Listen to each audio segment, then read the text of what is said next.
এখানে আমরা কি দেখতে পাচ্ছি? হ্যাঁ, কানিজ বলো প্রথমে।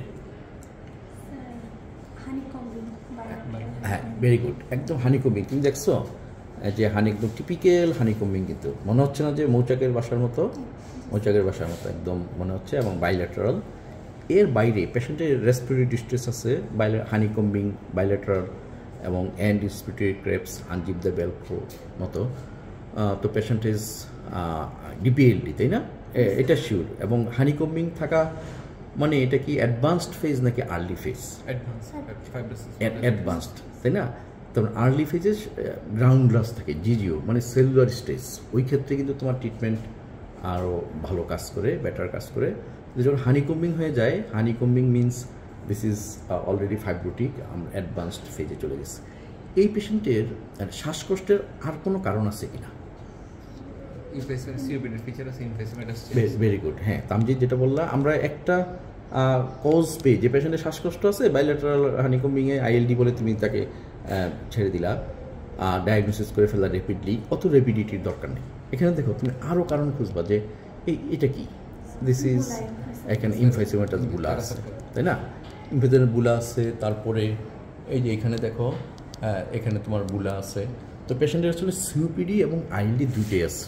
তো দুইটা মিলে তার ডেফিনেটলি রেসপিরেটরি স্ট্রেস আরও বেশি হবে। উনি তো এখন অক্সিজেনের উপর আছে, তাই না? তো পেশেন্ট অক্সিজেনের উপর আছে, তার মানে he is in respiratory failure, তাই না? তা আইএলডি, সিওপিডি, রেসপিরেটরি ফেলিউর। এখন আরেকটু ফাইন্ডিং দেখো, তুমি যদি দেখো যে এখানে ওনার কিন্তু যে বাইল্যাটারাল প্লুরাল থিকিনিং আছে, ইফিউশন কিন্তু এরকম হিজিবিজি অ্যাবনর্মাল, তাই না? করুগেটেড এরকম হবে না, তাই না? এবং ওয়াটার ডেন্সিটি তো তোমাদের জানাই আছে। এখন আমাদের ইভ্যালুয়েট করতে হবে যে কী কারণে ওনার কোনো এক্সুডেটিভ প্লুরাল ইফিউশন হয়েছিল, কী কারণে এটা থিকেন হয়ে গেল, তাই না? নর্মালি পেশেন্টরা বলে পর্দা পড়ে গেছে, তাই না? প্লুরাল থিকেনিং কেন হয়ে গেল সেটা আমাদের খুঁজে বের করতে হবে। আর ডেফিনেটলি পেশেন্ট ইজ মানে পেশেন্টের হিস্ট্রিতে স্মোকার, তাই না? স্মোকিং ছাড়া হতে পারে, মানে সিওপিডি ইনফেকশন মতো হতেই পারে, biomass fuel, indoor air pollution, outdoor air pollution সব কিছু নিয়ে। কিন্তু স্মোকিং সাথে আইএলডি অ্যান্ড সিওপিডি এই দুটো যদি কম্বাইন থাকে, বা তিনটা একসাথে ট্রায়াড, স্মোকিং, আইএলডি, সিওপিডি, তখন একটা সিনড্রোম দিয়েও কিন্তু এটা ব্যাখ্যা করা যায়। তুমি দেখো এটাকে এই যে উপরের দিকে বিশেষ করে তোমার ইমফাইসোমেটাস চেঞ্জ আমরা পাচ্ছি, ইমফাইসোমেটাস চেঞ্জ পাচ্ছি, নিচের দিকে বিশেষ করে আমরা বাইল্যাটারাল ক্রেপস পাচ্ছি। এটার ব্যাখ্যা কি?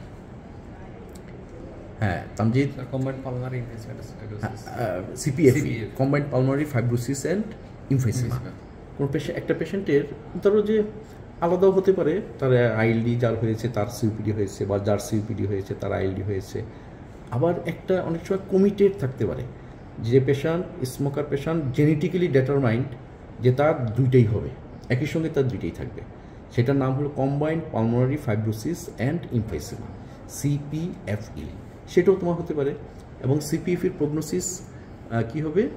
তার ডেফিনিট আইসোলেটেড সিওপিডি বা আইসোলেটেড আইএলডির চেয়ে তোমার খারাপ হবে। এবং সিপিএফির বেলায় মানে একটা ইন্টারেস্টিং পয়েন্ট যে তার স্পারোমেট্রি কিন্তু নর্মাল থাকতে পারে, বুঝছো? তার ভলিউম হয়তো কম, কিন্তু কোনো প্যাটার্ন না অবস্ট্রাকটিভ না রেস্ট্রিকটিভ, নর্মাল প্যাটার্ন থাকতে পারে। কারণ যদি রেস্ট্রিকটিভের জন্য সে রেস্ট্রিকটিভের দিকে নিচ্ছে, অবস্ট্রাকশনের জন্য নিচ্ছে, আলটিমেটলি দেখা যাচ্ছে যে তার স্পারোমেট্রি তোমাকে তেমন কোনো ক্লু দিচ্ছে না, ডেফিনিট কোনো প্যাটার্ন ফলো করতেছে না। এর মধ্যে আবার যেটা প্রিডোমিনেন্ট সেটা হতে পারে। আর দুইটা যদি সমান সমান হয়ে থাকে, তো দেখো যে এটার স্পারোমেট্রি মে নট বি অ্যাবনর্মাল, এটাও আরেকটা পয়েন্ট। সুতরাং স্পারোমেট্রি দিয়েই তুমি আসলে সবসময় ডিজিজ ডায়াগনোসিস করতে পারবো না, বিশেষ করে সেটা যদি নর্মাল থাকে। তোমাকে তখন আবার ইমেজিং দেখতে হবে। আর ডেফিনেটলি ক্লিনিক্যাল ফাইন্ডিং তো সবচেয়ে ইম্পর্ট্যান্ট, যে কোনো যা কিছুই আমরা করি। আচ্ছা, হ্যাঁ তামজিদ, তুমি কি বললা? আমরা শুধুমাত্র যদি হচ্ছে মানে আইএল হিসাব করি, তাহলে কোন প্যাটার্নের মধ্যে বলবে আর কি?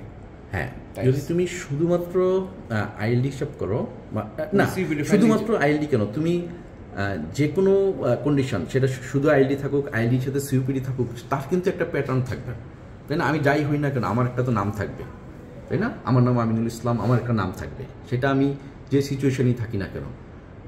তো তুমি তামজিদ বা তুমি কানিজ, তাই না, একটা নাম থাকবে, তেমনি প্রতিটা আইএলডিরই কিন্তু একটা নাম থাকবে, তার সাথে অ্যাসোসিয়েটেড সিওপিডি থাকুক বা না থাকুক, সেটা নির্ভর সেই নামটা হবে এই প্যাটার্নের উপর ভিত্তি করে। এখন দেখো এখানে এক্সেসিভ হানিকম্বিং আছে এবং patient AZ patient, male patient, এটা হবে তোমার ইউআইপি। এখন ওনার যদি কোনো রকম কারণ